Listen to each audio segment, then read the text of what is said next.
ल सतीदेवी माता लटरेश्वर मन्दिरको चाहिँ यहाँनिर चाहिँ शिव भगवानले सतीदेवीलाई लिएर आउँदाखेरि यिनीहरू नै सतीदेवीको लट्टा झरेर चाहिँ यहाँनिर चाहिँ सतीदेवीको मूर्ति उत्पन्न भएको हो।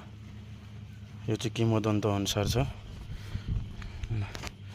त्यसै गरी उयो अगाडिको देखेको डाँडा चाहिँ हात्ती डाँडा भन्दो रहेछन्।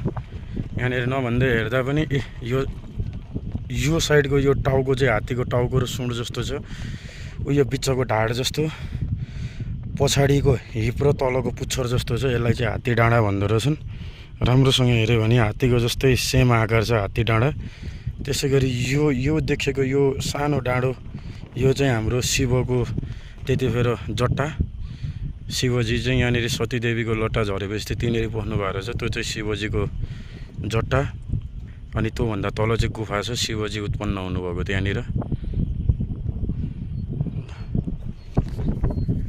यहाँनिर चाहिँ हामी आइपुग्यौँ। लगभग 4 घन्टा हिँडेर चाहिँ आज यो ठाउँमा आइपुग्दाखेरि चाहिँ एक प्रकारको मनमा बेग्लै खालको चाहिँ के भन्छ शान्ति अटोमेटिक त्यो मनमा चाहिँ साँच्चै भगवान् छन् जस्तो फिल भएको थियो।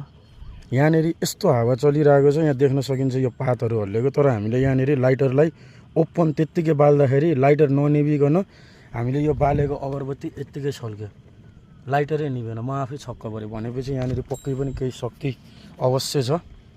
त्यसैले पनि होला यहाँनिर आएपछि मनमा चाहिँ एक प्रकारको खुसी मिलेको छ। तपाईँहरू सबैले दर्शन गर्नु होला।